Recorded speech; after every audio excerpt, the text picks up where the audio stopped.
Kaisa po tayo sa pagpupugay sa ating mga manggagawa ngayong Mayo 1. Bilang pasasalamat lalo sa mga halos buong araw na laman ng kalsada, sila naman ang sinurpresa ng GMA Kapuso Foundation. Sa gitna ng tirik na araw, pasan-pasan ni Eduardo ang inilalako niyang muebles. Hindi alintanang pagod at init, may maipakain lang sa pamilya. 300 piso ang kinikita niya sa bawat muebles na maibebenta. Minsan po, braso ko namamanhid. Araw-araw tuloy-tuloy pang trabaho namin.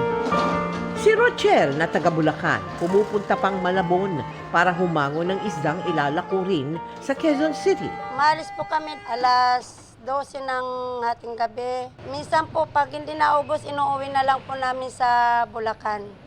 Sa mga kalsada ng Barangka sa Marikina naman, nagtitinda ng tubig si Estong mula alas 4 ng umaga hanggang alas 6 ng gabi. Minsan tumal, minsan malakas ang paninda.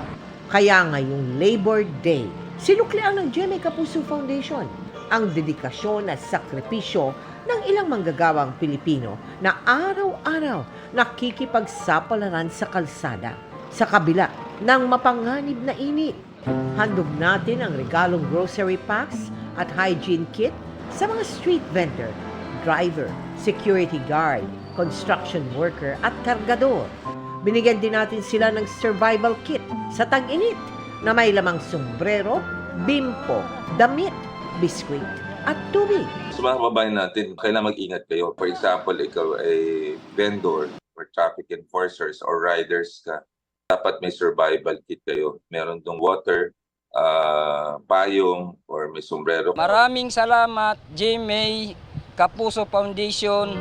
Sa mga nais makiisa sa aming mga projects, maaari po kayo magdeposito sa aming mga bank account o magpadala sa Cebuana Luwalier. Pwede ring online via GCash, Shopee at Lazada.